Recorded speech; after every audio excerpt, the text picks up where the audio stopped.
Hey everybody, welcome back to Northernlion Plays The Binding of Isaac Afterbirth Plus. Oh, what? My mistake. We're gonna do a Lazarus run today. What are the odds? Xnaj Kevik. Say it backwards. You ever consider that? Probably not. That's what you watch these videos for. A little eye-opening commentary. Like, what would this word that doesn't sound like it's sensical in the first place forward sound like backwards? I don't think the human brain is good at reading speech backwards.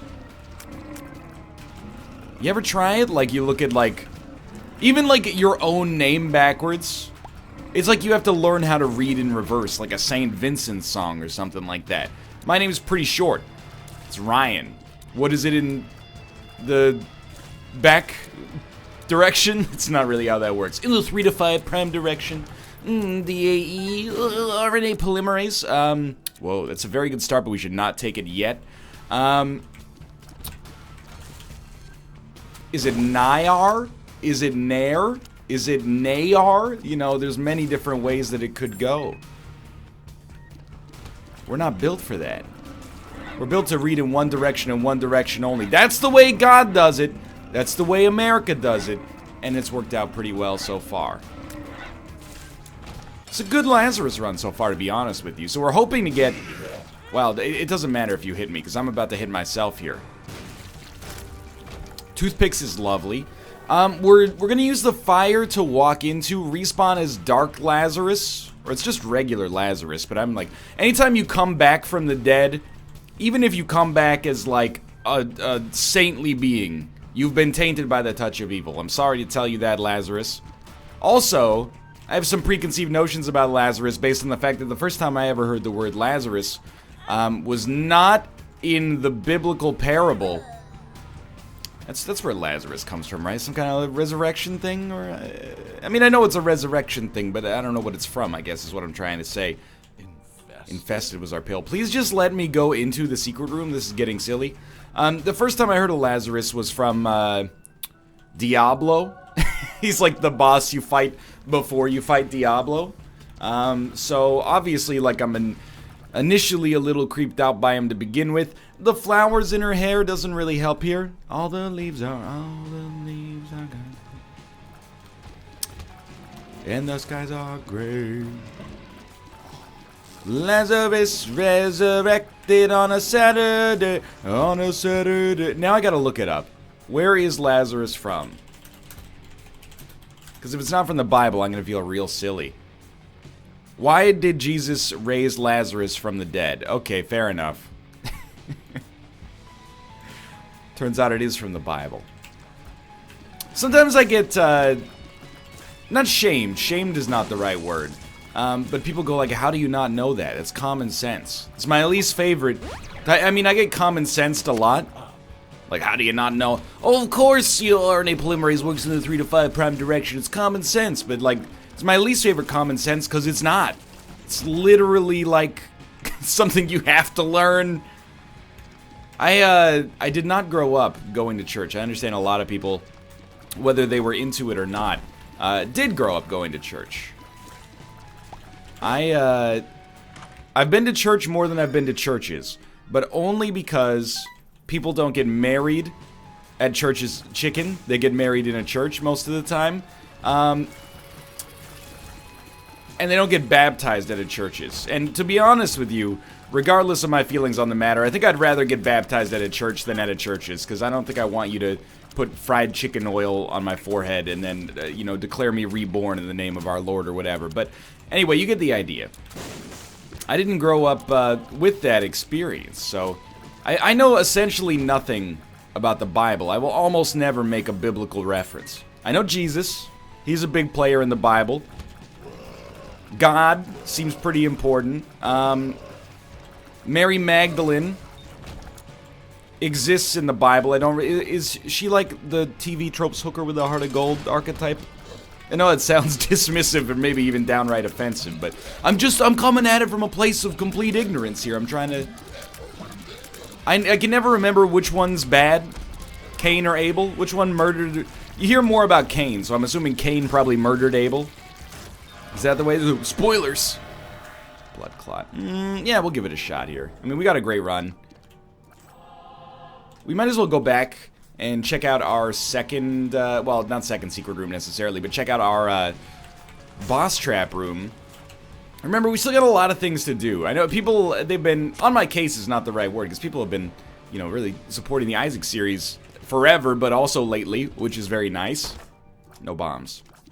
People have been saying, don't forget about the challenges. There's like, it's the key. You have to use blank card with the sun to get blinding baby or whatever. Like, there's a couple of sort of extraneous things that we need to knock out in order to get to 1,001%. We're not quite there yet, obviously, but we're also still just kind of like, you know, grinding out these runs day after day in order to try to get those items that we're missing, because we are still missing a lot of them. And one of the ways, we probably should be playing like as Isaac to try to maximize our odds of getting those, but I mean, I don't know. I don't know what to tell you. I like Eden runs. I like Isaac runs too, but Isaac runs are almost a little bit too, they force, well, it's quite the opposite actually. They don't force you into an archetype. If we're going to use like Slay the Spire terminology, they don't force you into an archetype, you know? On an Eden run, which is, I mean, we're playing as Lazarus right now, so it's kind of like beside the point to begin with, but on an Eden run, you know, you might start with an item like Glass Cannon. Like maybe you got Glass Cannon Holy Mantle or something like that. If you were on an Isaac run and you came across Glass Cannon, you would like re-roll it faster than anything on planet Earth has ever been re-rolled, probably. Because you've already got a better spacebar item. So I appreciate, it probably would be more efficient. This was actually a really good fight. We made it through there quite nicely. It might be more efficient to do these Isaac runs, but I think it's more enjoyable and varied to do the Eden runs.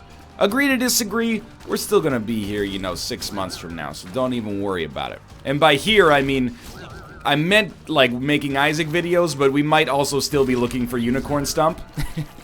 We'll see. Well, I hope this is Krampus. Alright. There are situations in which you hope it to be Krampus. Not having enough HP to take most deals with the devil would probably count as like the most likely amongst them. And we get Lump of Coal, which is just beautiful. And I'm excited, but with bosses already dead. So this floor probably represents an opportunity for us to get ahead of the curve here. Please slow down. You know, we got 2 item rooms. We have not been able to make a shop even close to worthwhile so far. We've gotten 3 cents over the course of the entire run. So the rich get richer. If we could just get to 5 cents like a fat cat, we could get an arcade, although we don't have the HP required to play it. That's okay. We'll probably open that. I mean, trust me, I'm not complaining about the way that this run is looking right now. We're in like a drastically above average sort of area here. Not only are our stats great, I mean, our speed is 2. And then on top of that, like, our DPS is almost certainly above average for this point in the game. And we have piercing shots, which makes it even better. And then to add on top of that, one of our other interstitial items is Sad Bombs, which is just excellent. So we got a lot of positives working out for us right now. What are the negatives? I'd like to have a little bit of, like, a defensive crutch, if possible. Pick up a relic or okay, stop taking dumb damage would also help, but pick up a relic or a gimpy or a, you know, I hate to say it because it would make it too easy, but a Book of Revelations or a Satanic Bible or a nail or something like that. Book of Sin can get us there, but it's not guaranteed and it's not consistent. So we're kind of like, we're leaving it up to chance. Mind you, we don't really have too much control over it for the time being, so all we need to do is focus on not taking damage, and if we can accomplish that, the world is our burrito. Who was it? I'm trying to think. We had a conversation with somebody in and around the NLSS crew, and they said they didn't really like burritos. Who was this? Might have been Hafu? I can't remember. I wanted to get into that a little further on that show, because I was like, I actually did not know that it was plausible to dislike burritos. And they didn't say dislike, but they said that, you know, don't like that much. I thought burritos were kind of like the most lovable food in the game next to pizza. And when I say in the game, I mean, you know, ladies and gentlemen, we're gathered here to talk about this game called So-Called Life. Let me run it by you, okay? It's a tortilla, usually flour. I prefer a corn tortilla, but for a burrito, a flour tortilla works because when it's steamed, it's much more stretchable. You gotta fit a lot of ingredients in there. Love it, okay? Add in a little bit of meat of your choice. You want some ground beef? A little unconventional, but it'll work. Chorizo, carnitas, absolutely. Vegetables of your choosing, including, and I know these are not vegetables, they're condiments, but the best vegetables of all. Salsa, guacamole, salsa verde, pico de gallo. I know that they're vegetable mixes and not vegetables, but they're kind of just like premium vegetables, wouldn't you say? It really doesn't matter what you say because, you know, I'm recording this video by myself so I can spin my own narrative here. I think we're out of this floor. I feel pretty good about where we're at, but I think I'm out of this floor. And then you get rice, if you choose. People always act like, well, not always, but sometimes they get mad at the rice. They go, oh, the rice is just a filler. Have you ever picked up a burrito? Never in my life have I ever picked up eaten a cross-section of burrito and then been like, I wish there was more meat, cheese, and vegetables in here. It's already, like, it's too much. But it's the good kind of too much that is like, if you made it yourself, it would be decadent and opulent, but because you ordered it and someone else made it, you just gotta go, well, I got no choice but to eat it. Normally, I wouldn't have done this, but they made the burrito so thick I already paid for it, I might as well eat it. Maybe not quite the perfect food, but I'm a big fan.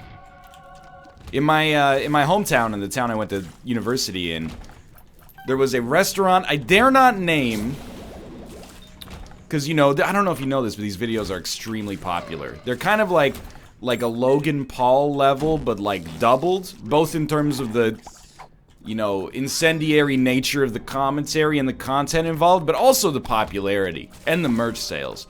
So, you know, I know if I mention it, there'll be a pandemonium, people knocking down the door. Give me the slider, give me the slider. Anyway,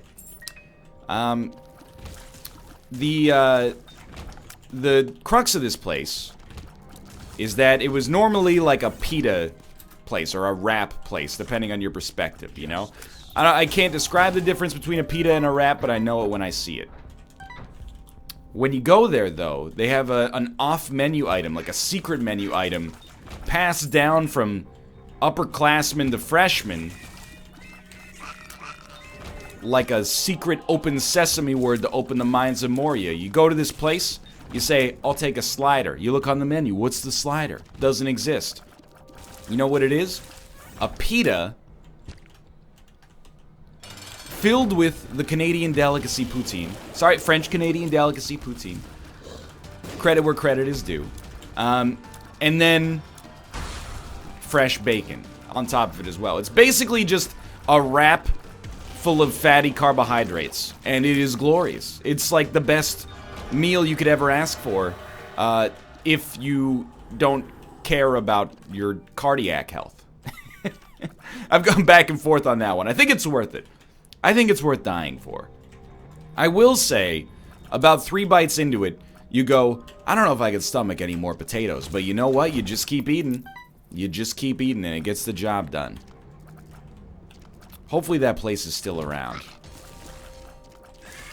There's always a very cosmopolitan crowd in there at 2 a.m. on a Saturday night. But you know what? Everyone's ordering a slider.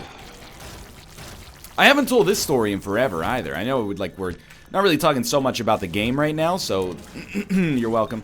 But I swear to you this story is true. And we repeated it many, many times. We were, you know, on some kind of adventure in university, and we had gone to the Burger King The thing you need to know about my hometown, the town where I went to college, is that there's kind of like, it's a weird vibe to some extent, because the town is not large, but like, there are a lot of people that live in the town, but the town also gets like 25% bigger when the students come in September, and when they leave in April, it shrinks again. A lot of businesses, not a lot, but some businesses like shut down for the summer, and they come back when the students come back. Must be nice. However, imagine if Twitch and YouTube were like that.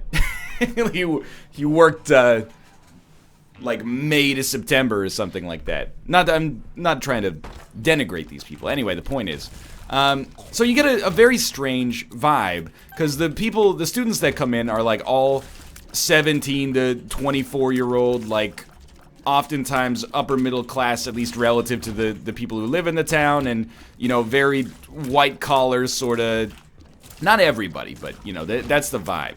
And then the people who live in this area of the town are, you know, very blue collars, like tend to be a little bit more like salt of the earth, you know, all the positive words that you can use to describe them. So there's like one intersection, and it's also an area of town. It's called the Hub, and it's the hub of the nightlife. It's also the hub of like crime. So whenever like the bars let out on a Saturday night, there's a bunch of fights.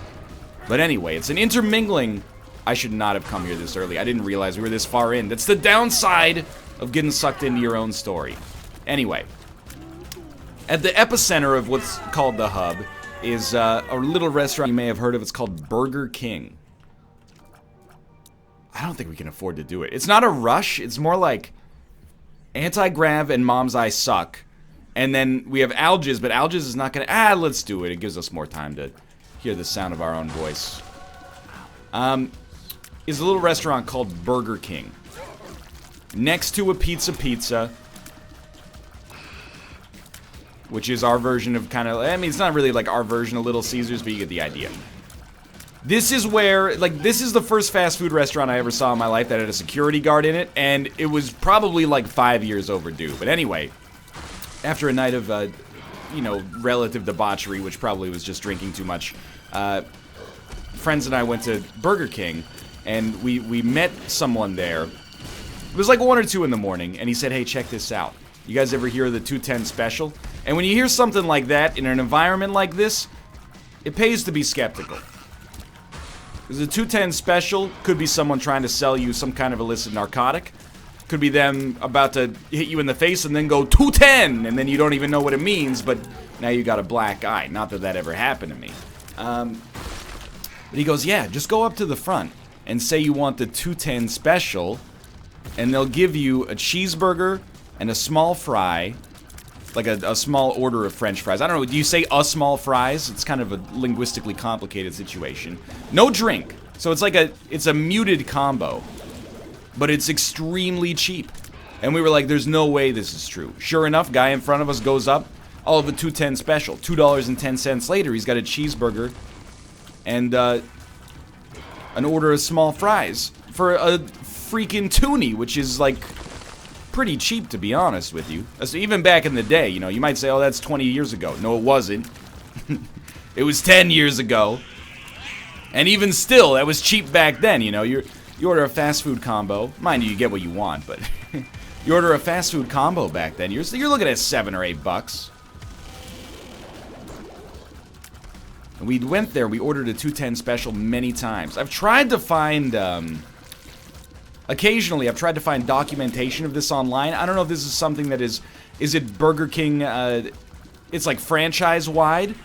Or I guess chain-wide, I should say. Is it a franchisee thing? Is it in our hometown only? Is it a Canadian thing? I actually still, to this day, have no idea.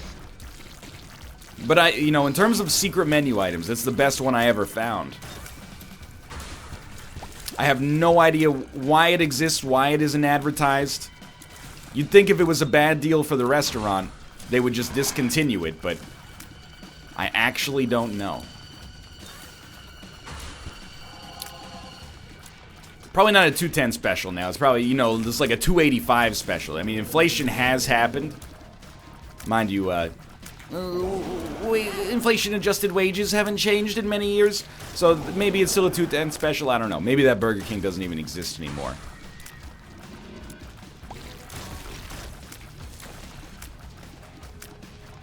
Try it out for yourself. Or, if you work or have ever worked at a Burger King, let me know. You're gonna think I'm losing my mind, but it is not the case. By the way, Boss Rush went just fine. I swear to you. I'll try to Google it to independently verify. Canada Burger King 210 special. Let's see if this works. No, this is all ads. Okay, Canada Burger King midnight special? Oh, it's all I'm just getting ads. Please. $2.10 Burger King.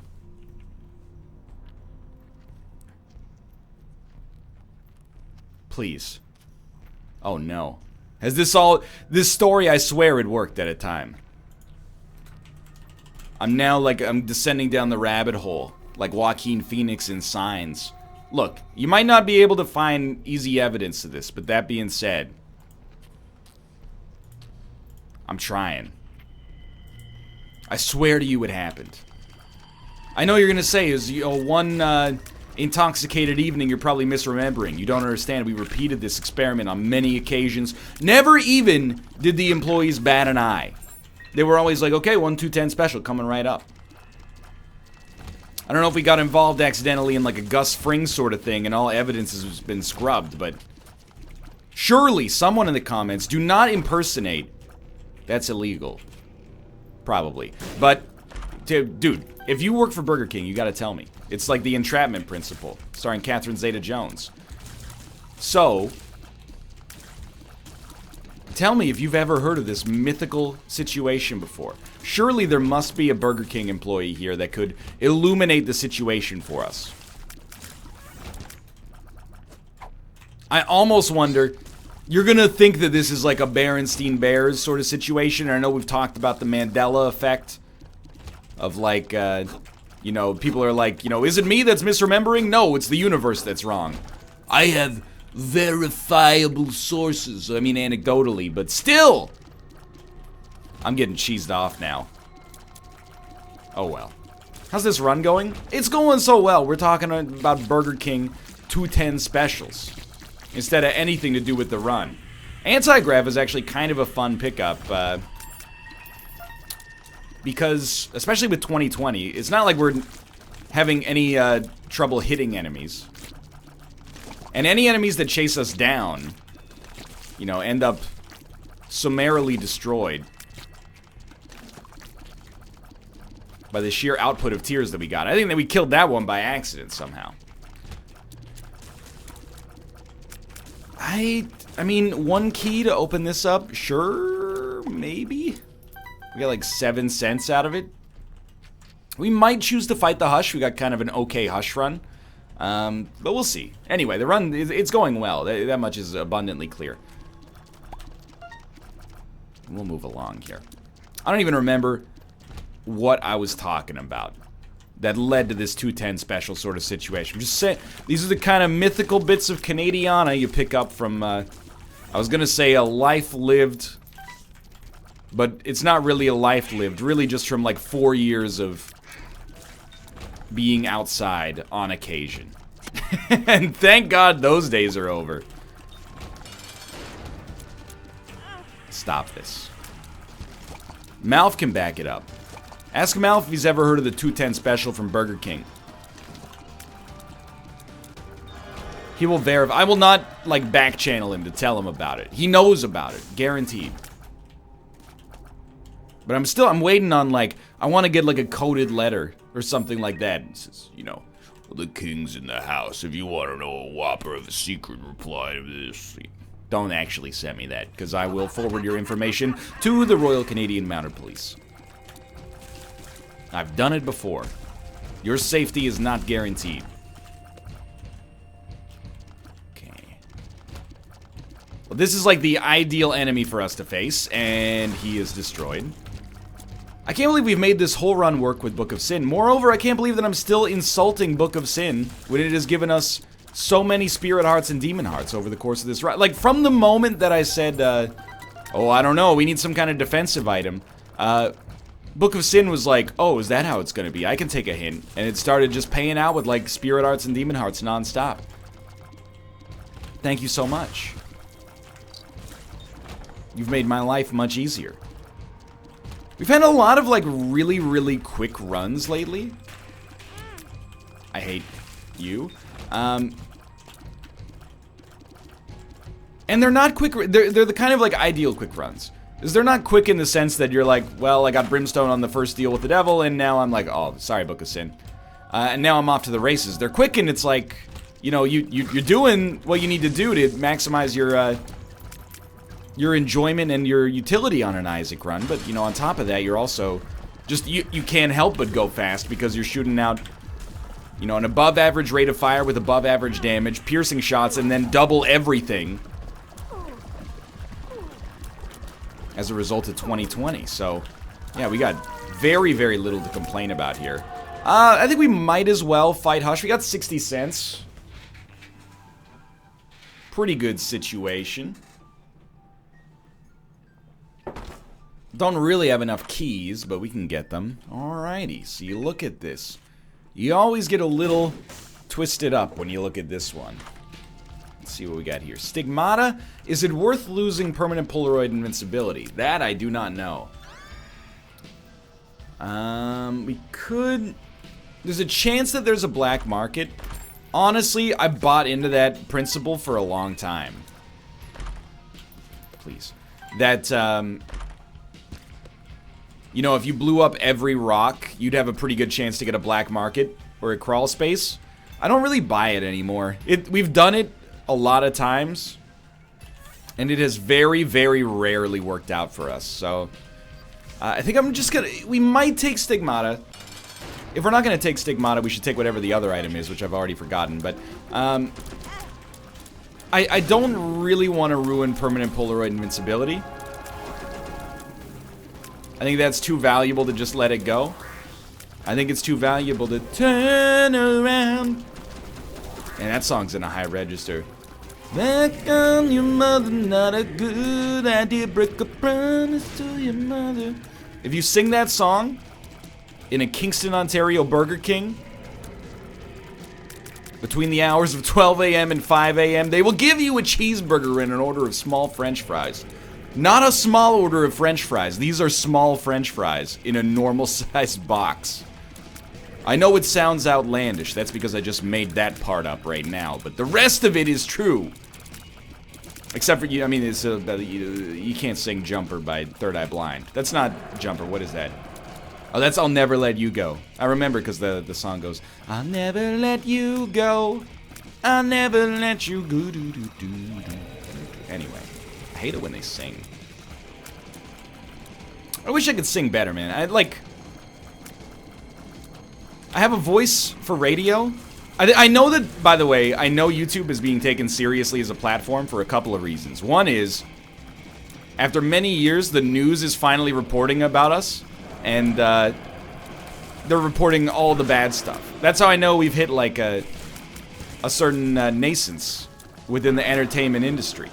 You know, it used to be like, hey, here's a YouTuber, and people in the comments were like, you can be a YouTuber? That's crazy. Now it's like, oh, these YouTubers. What are they up to this time? So that's one reason I know that we've kind of made it as an industry. There was an overarching point here, but I've been distracted by the dodging. Yeah, it's gone.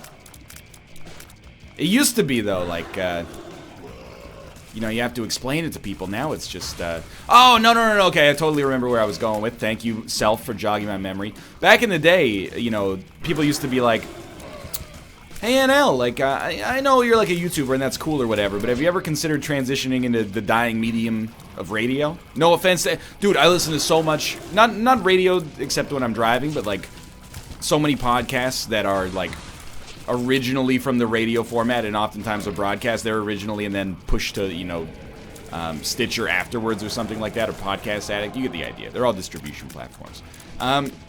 So no insult is meant there, but, like, people have finally stopped.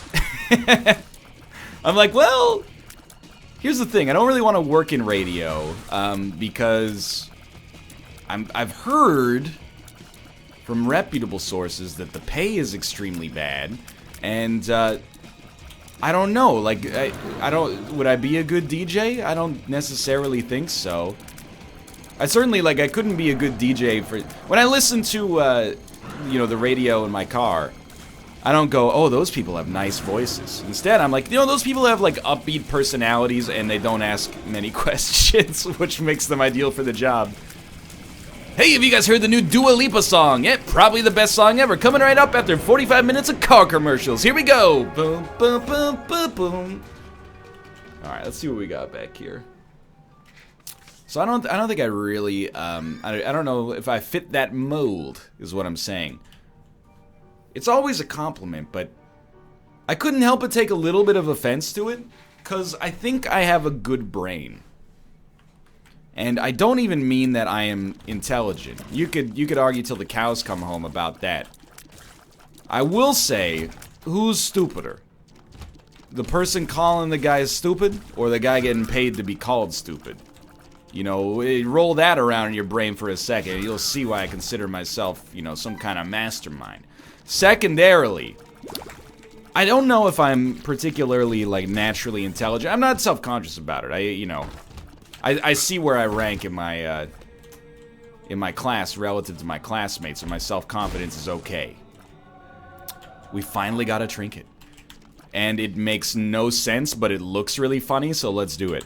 But I think I have a unique perspective that is, you know, I don't know if I'd say that I'm one of a kind, but I think I offer a unique perspective that a lot of people value, I guess. And it sounds a little bit like inflatery.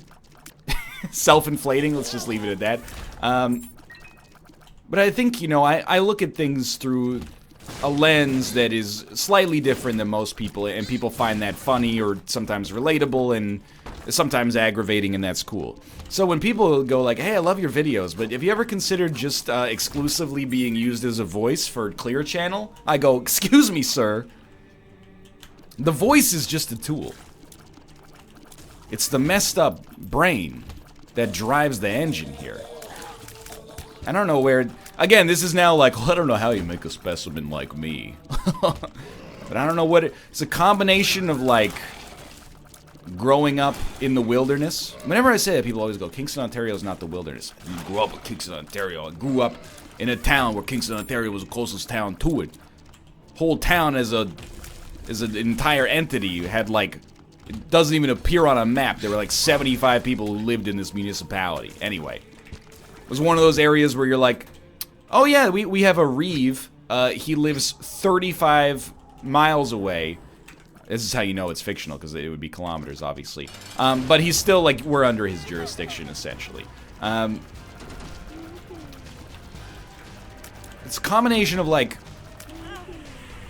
living in an area like that when I was growing up, being an only child, reading a lot, and then also being a snob.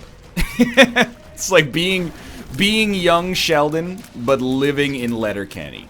I think that's what's contributed to the interesting individual you see in front of you today, who has a voice and a face for radio.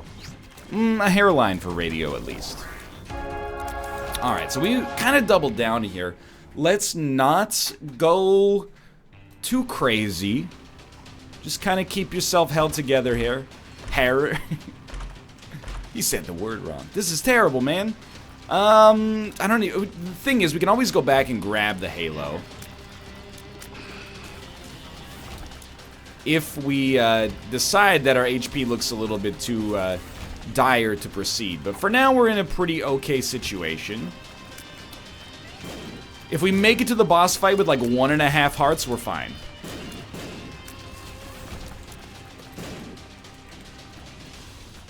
Because 1 period of invincibility plus, like, orbital damage plus, you know, our own damage should be enough to get the job done.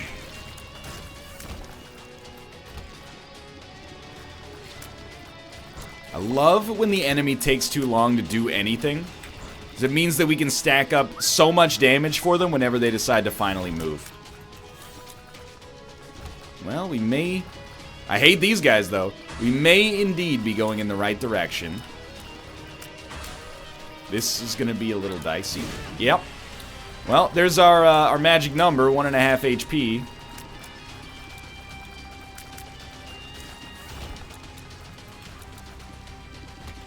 These guys are actually, like, criminals. This room should be arrested. The fact, let's go, that they can shoot spiders across the map simultaneously, like both of them can shoot spiders at exactly the same time, they are agents of a criminal enterprise. And I want to see them gone from this game. We might as well take it. I still think we've taken 1 damage over the course of like 10 rooms. I think we're going to be fine. It just comes down to whether or not we can get like 1 lucky spirit heart payout, or, you know, maybe an item that gives us spirit hearts, or even another item that gives us red hearts might tip things in the favor of the angel, or the halo, I should say. But even if we don't get that, we should be okay. Being able to take the halo is actually a really nice kind of failsafe for us, and we're much happier that the halo exists, even if it does compromise Whore of Babylon and permanent Polaroid invincibility, because it gives us the flexibility to choose. That was very scary.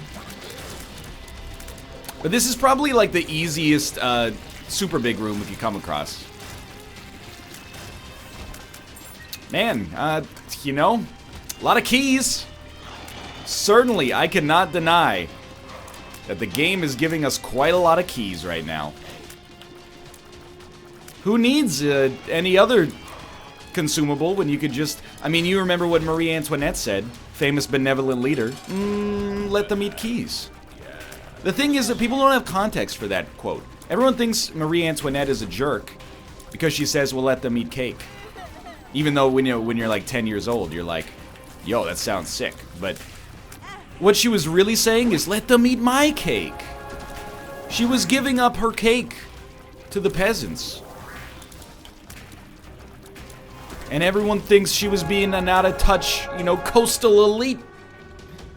Not true. She was trying to wish people happy birthday. This is a lie. I don't know anything about the French Revolution. That was a good stretch. Hey, thanks for watching. I hope you enjoyed the episode. If you did, click the like button. Helps out a great deal. Of course, subscribe if you want to see more in the future. For now, thanks for watching, and I will see you next time with the 210 special.